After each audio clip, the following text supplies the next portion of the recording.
రాజన్న సిరిసిల్ల జిల్లా సిరిసిల్ల ఏఐటిసి భవన్ సుభాష్ నగర్లో ప్రధానంగా గత 6-7 నెలల క్రితం అంగన్వాడీ టీచర్ల న్యాయాలను రిటైర్మెంట్ చేయడం జరిగింది. ఈ కాంగ్రెస్ ప్రభుత్వం వచ్చినాక రిటైర్మెంట్ చేసి వాళ్ళను ఖాళీ చేతులతో ఇంటికి పంపించడం జరిగింది. మేము ప్రధానంగా అడుగుతూ ఉన్నాం, రిటైర్మెంట్ బెనిఫిట్స్ టీచర్కు 2 లక్షలు, హాయాకు ₹1,00,000 ఇస్తామని ఎలాంటి బెనిఫిట్స్ ఇవ్వకుండా వాళ్ళను రిటైర్మెంట్ చేయడం జరిగింది. ప్రధానంగా మేము ఒకటే కోరుతా ఉన్నాం, వెంటనే వాళ్ళకు తక్షణమే వాళ్ళ ఒక రిటైర్మెంట్ బెనిఫిట్స్ అందించాలి. అదేవిధంగా పెన్షన్ సౌకర్యం కూడా కల్పించి ఈఎస్ఐ పిఎఫ్ సౌకర్యాలు కూడా కల్పించాలి. విధులలో ఉన్నటువంటి వాళ్ళకు ప్రధానంగా వాళ్ళకు కనీస వేతనం ఇవాళ 26,000 వేతనం ఇవ్వాలన్నప్పుడు గౌరవ సుప్రీంకోర్టు చెప్పిన మాదిరిగా కూడా వాళ్ళ ఒక జీతాలలో కూడా లోపం జరుగుతూ ఉంది. ఇవాళ 18,000 ఇస్తామని చెప్పినప్పటికీ ఆ 18,000 కూడా ఇప్పటి వరకు ఎలాంటి స్పందన లేదు.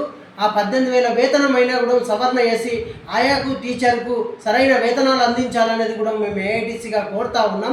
ఇలా బోన్ టెస్ట్ చేసిన వాళ్ళు ఇలా ఆయాలు కొంతమంది ఏజీ ఉన్న వాళ్ళు కూడా ఈ సిరిసిల్ల జిల్లాలో ఉన్నారు.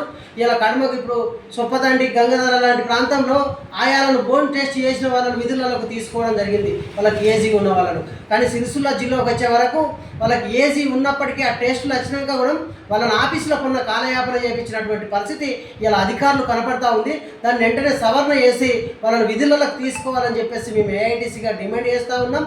లేని వేళలో పెద్ద ఎత్తున ఆందోళన కార్యక్రమం చేస్తామని ఈ సందర్భంగా తెలియజేస్తా ఉన్నాం.